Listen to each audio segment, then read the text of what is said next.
Peace everyone! Kumusta po kayong lahat? Again, I hope everything is fine. Matapos magsalita si Pastor Apollo Kibuloy sa issue nila ni Vice Ganda, nagbigay naman siya ng kanyang opinion tungkol sa ABS-CBN franchise renewal. Alam natin na sa kasalukuyan ay dinidinig sa Kongreso ang franchise renewal ng ABS-CBN. At kung maalala natin, dati ay muntik nang pumasa yung provisional franchise ng ABS-CBN sa Kongreso. Pero dahil hindi maganda ang pagtanggap ng mga tao dito at talagang binatiko sila, particularly si Senator Cayetano, ay napagdesisyonan nilang ibasura na lang ito and mag-proceed na lang diretso na pag-usapan ang renewal ng 25 years ng ABS-CBN franchise. Ganun pa man, meron pa rin talagang hindi mga natuwa dito dahil nga sinasabi nga nila mas maraming problema ang Pilipinas na dapat inuuna kesa sa usaping ABS-CBN.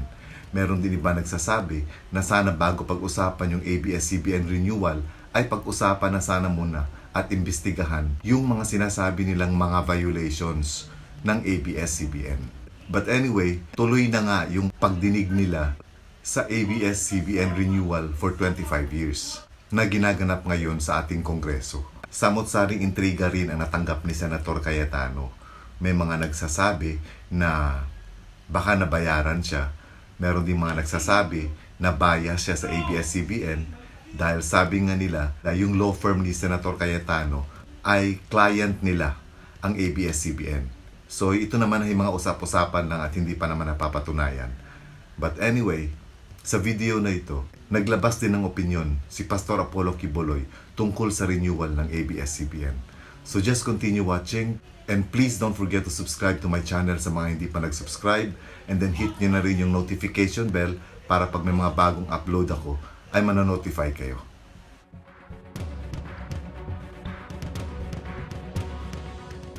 Tila pilit nire-railroad ang pagpasa ng franchise extension ng isang network pastor. Luckily po, ito ay nabasura sa second reading ng Kamara. Samot-sari ang mga kuro-kuro ukol dito. Wika pa ng iba, tila may bayarang nangyari. Ano pong opinion nyo sa isyong ito, pastor? Ito nga yung pinag-uusapan sa ating bansa ngayon eh. At napagitna pa naman ng kaibigan natin na si Peter Alan Cayetano na Speaker of the House. Yan ang perception ng tao ngayon. Yan ang perception, buong Pilipinas. Bakit nire-railroad at bakit sinasaway ang saligang batas para lang maipasa itong provisionary franchise. Kaya ang perception ngayon kay Congressman Cayetano is baka nabayaran. Yun ang perception. Kasi politics is perception eh. Bakit ginaganon? Ang iba, itong mga opinion na narinig ko iba sinabi na, hindi naman nag-apply ang ABS. Bakit siya daw ang umunang nagbibigay? Yon. At bakit daw parang sunod-sunuran yung mga congressmen doon na dapat daw sa pagbibigay ng prangkisa na ganyan, may first reading on a different day. Second reading on a different day. And third reading on a different day. Pero sinabi, nag-session ng 2:35 ng hapon, pagka alas 6 daw ng gabi, second reading na. Ngayon, binatikos, sinaway, napakarami, buong Pilipinas. Sira na si Peter dyan, si Peter Alan Cayetano. Nasira yung image niya dyan. Malungkot ko man sabihin, pero talagang nasira yung image niya. Na siya isang clean, with integrity, with honesty. Kasi nakakabit siya kay President Rodrigo Duterte. President Rodrigo Duterte, kahit saan mo ilagay, congressman, mayor, vice mayor, president, hindi nagbabago yung image eh. Incorruptible, lalo na pagdating sa pera, lalo na pagdating sa korupsyon. Hindi nagbabago yun. Talagang tuwid na tuwid yan. Trabaho yun sa kanya. Pero pagdating sa korupsyon, hindi mo yan mababayaran. Hindi mo yan pwede bigyan. Hindi. Para masira siya, hindi. So, ang perception ngayon, yun nga, magkano daw ang naibigay sa kanila kasama na siya. Yung perception yan. Ngayon, sinabi naman na wala sa saligang batas daw na kahit provisionary franchise, wala daw yun. Kaya hindi daw nagkamali ang NTC na hindi magbigay ng permit to broadcast kasi wala naman daw silang prangkisa. At hindi naman daw nila isinulong. At ito pa yung mahalaga dyan na sinabi nila. Bakit daw pag-uusapan na ngayon ng prangkisa? Hindi pa nga napag-usapan daw yung House Bill na isinulong ni Congressman Paulo Duterte at dalawa pang ibang congressman na imbestigahin, pag-usapan in aid of legislation yung prangkisa ng ABS-CBN, kung anong mga violation. Meron pa daw labor code, merong election code, meron pang mga violations doon na dapat na himay-himayin. Kasi sa pagkaalam ko, sa mga usap-usapan, 2014 pa daw nakasalang na yan Panahon pa ni Pinoy bakit hanggang ngayon hindi inasikaso? Tapos nagdadramahan naman itong taga-ABS ng mga artista na parang ang may kasalanan si Presidente, parang may kasalanan ang gobyerno, para bang iniipit sila, para bang ang freedom of speech nila iniipit. Nagpapakabiktima sila na parang sa panahon ni Marcos na si Duterte, diktador, iniipit kami. Hindi ganun Hindi ganun. Wala doon ang issue. Ang issue, bakit hanggang ngayon wala kayong prangkisa? Kasi pag-uusapan pa yan doon sa Kongreso bago yan kayo mabigyang uli kung renewal man. Pakinggan ninyo yung mga tao doon na whether pro or con, pakikinggan yon. Pag yan ay pinag-usapan, yun ang haharapin nyo. Ako may prangkisa din ako SMNI. Lumusot, wala naman akong violation. Iba dyan, CMA, iba pa. May mga prangkisa din. Kayo, number one kayo, pangunahin kayo, dami yung abogado, dami ninyong pera. Bakit hindi nyo harapin yung mga tinatayang violation ninyo? At yung mga artista ninyo, huwag magpadrama-drama. Hindi na madadala ng drama ang taong bayan. Ang taong bayan, matalino na. Tinitingnan nila kung anong issue. Ang issue ba rito, iniipit kayo? Kaya hindi kayo binigyan ng prangkisa? Ang issue ba dito dahil nagalit si Duterte sa inyo? Kahit sino pa ang magalit, presidente man o Diyos, ang pag-uusapan prangkisa pa rin. Ang pag-uusapan Kongreso at Senado pa rin. Bakit di kayo mag-renew ng prangkisa ninyo kung gusto niyo? O kaya, mag-apply kayo ng isang bagong prangkisa? Bakit di kayo gumawa ng ganon? 2014 pa. Yun ang tanong ng taong bayan. Kailangan ang unahin yung mungkahi ng bill ni Congressman Paulo Duterte at dalawa iba pa. Yun ang dapat unahin, imbestigahin muna kung bakit hindi kayo mabigyan. Hindi kayo gustong bigyan. Hindi, wala doon. Binigyan nga kami, sino lang kami? Bago lang ang SMNI. Lusot-lusot kami dahil wala naman kaming violation. Kayo pa kaya, number one kayo? Kayo pa kaya na namamayagpag kayo, sinasabi ninyo, kung wala na kayo, wala nang magandang news ang buong sanlibutan o ang buong Pilipinas na isa namang fake news. Hindi totoo yun. Wala doon ang issue. Wala doon sa padrama-drama na nakakalungkot ang mga nangyayari ngayon sa ating bayan. Ito namang isa, nakikipag-away, nakikipagbasagan ng mukha. Ako, may-ari ako ng SMNI, prangkisa ang pinag-uusapan. Kung ako kinakailangan doon, mga assistant ko, yung CEO ko nandoon, Marlon Rosete, kung kaya ninyo, okay lang. Pero kung kailangan nyo ako, pupunta ako dyan. Yun ako. Bakit yung malaking network nyo, dami yung pera, bakit hindi ganun ang gawin nyo? Harapin ninyo kung ano yung dapat iharap ninyo. Napakasimple. Ginagawang mahirap.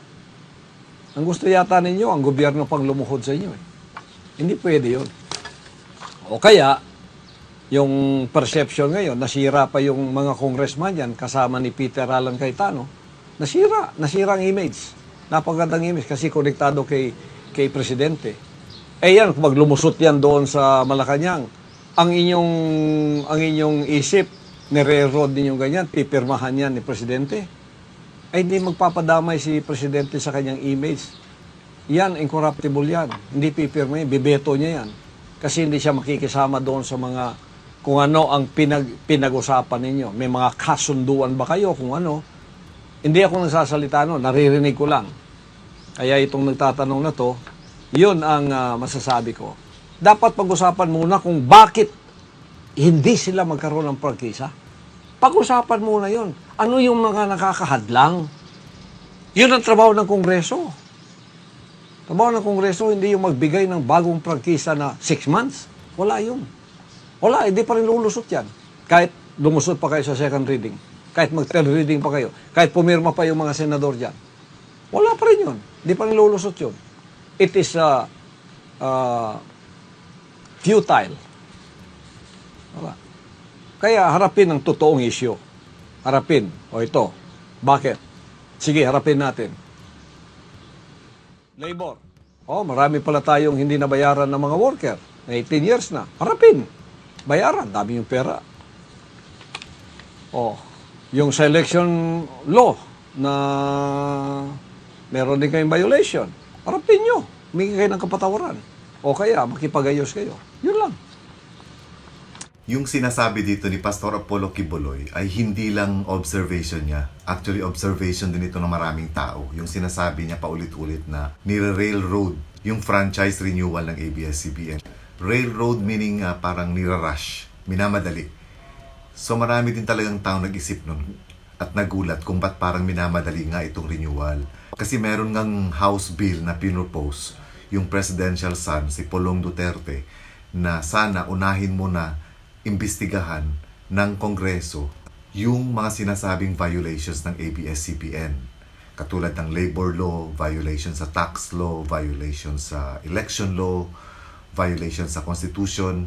So ito yung gusto nila sana munang talakayin bago talakayin yung pagbibigay ng renewal for 25 years sa ABS-CBN.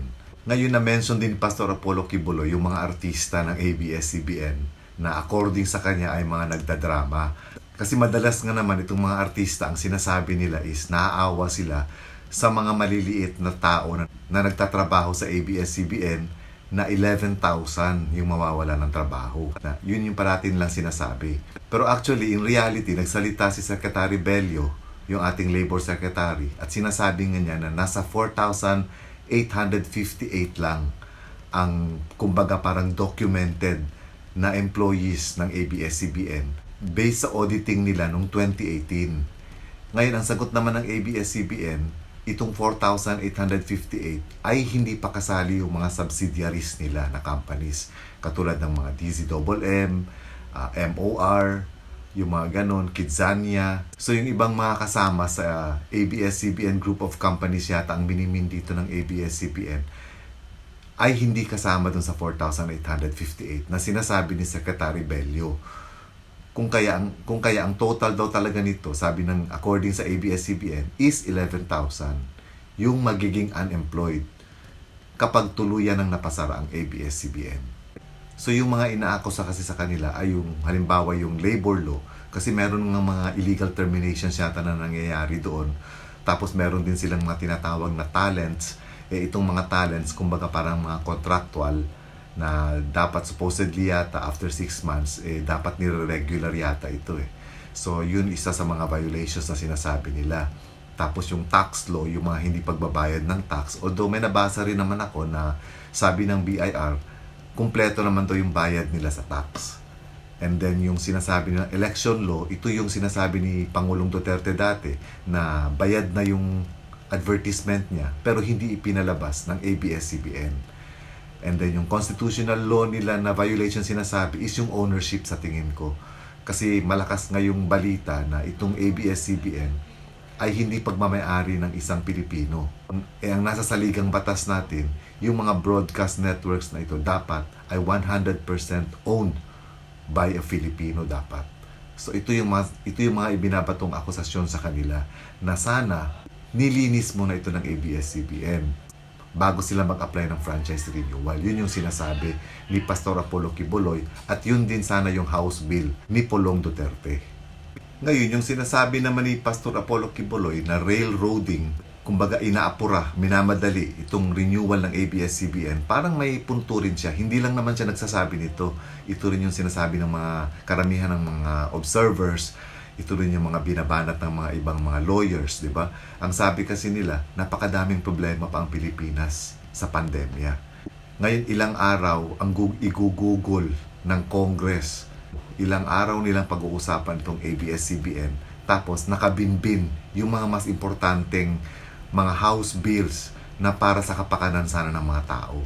Kasi ito, ang magbe-benefit lang naman dito, isang private company, yung ABS-CBN. Samantalang yung ibang mga house bills na hindi pa natatalakay, ang magbe-benefit nito ay ang mamamayang Pilipino sana.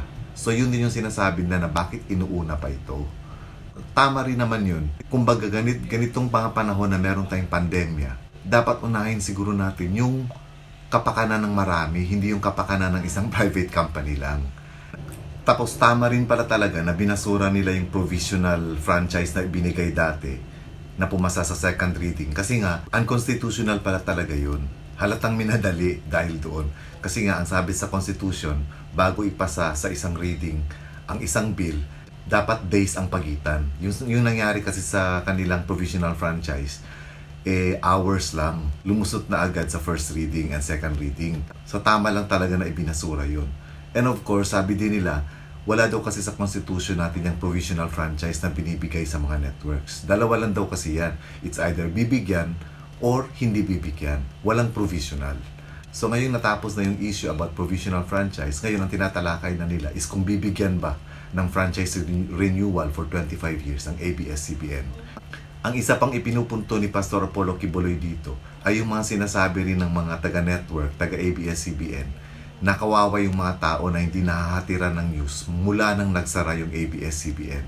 Para sa akin naman, exaggerated naman ito. Kasi alam natin, hindi lang naman ABS-CBN ang TV network na meron tayo. Meron tayong GMA7, meron tayong News 5, meron tayong government-owned PTV4, meron tayo yung network ni Pastor Apollo Quiboloy, yung SMNI, na meron ding news channel, yung SMNI, plus marami tayong mga radio stations. So, imposible hindi makarating yung balita saan mang sulok ng Pilipinas dahil lang nagsara ang ABS-CBN. So, yung mga points kasi na nire-raise dati ng ABS-CBN, sabi ni Pastor Apollo Quiboloy, parang paawa effect. Katulad ng mga 11,000 employees at saka itong balitang hindi makakarating sa mga tao. Para sa akin, mababaw na reason din yun talaga. Dapat talaga gawin ng ABS-CBN talaga, isagutin yung mga inaakusa sa kanilang mga violations. Diba? Kasi pag nasagot nila yun, I'm sure madali lang sila bibigyan ng franchise. Diba? At I'm sure walang reason si Pangulong Duterte hindi pirmahan itong renewal nila. As long as nasagot nila yung mga violations na inaakusa sa kanila. So ngayon, sinimulan na nga ng Congress yung pagtalakay sa renewal sa franchise renewal ng ABS-CBN. Wala tayong choice kahit mas gusto sana natin na talakayin nila yung mas mga importanteng house bills kaysa sa ABS-CBN, nandyan na yan So tinatalakay na nila ngayon. So antayin na lang natin kung ito ay papasa at kung ito ba ay pipirmahan ni Pangulong Duterte. At kung makakabalik pa ba sa ere ang ABS-CBN. As long as fair ang pagtalakay nila, di ba? Na walang mga selfish interest. Kasi nga sabi nga nila, yung iba kasing mga taga-kongreso, yung ibang mga taga-senado, sabi nila, ay may close affiliation sa ABS-CBN. Yung iba sabi pa nga nila, mga stockholders. So, ganun. Tapos, na-mention din nga ni Pastor Apollo Quiboloy na parang nagkaroon din ng issue dun kay Senator Cayetano at sa iba pang mga members ng Congress na meron silang cash sunduan. So, kumbaga pera-pera. Hindi naman napapatunayan pa ito, pero may mga lumalabas na ganung mga balita. So siguro may tiwala naman tayo sa Kongreso at saka sa Senado at alam naman natin na may sariling diskarte rin si Pangulong Duterte. Kahit paaprubahan ito ng Kongreso at ng Senado, kung hindi ito pipirmahan ni Pangulong Duterte, hindi pa rin makakaere ang ABS-CBN. So let's hope na ma-present ng mabuti ng ABS-CBN yung point at saka yung kanilang ma-justify na ng maayos yung side nila sa harap ng ating Congress at saka sa harap ng ating Senate para pag nabigyan man sila ng franchise renewal, ito ay dahil deserve nila na ma-renew yung prangkisa nila. So that's it for now. Thank you mga kaibigan. Salamat sa panonood. Enjoy your day and God bless us all.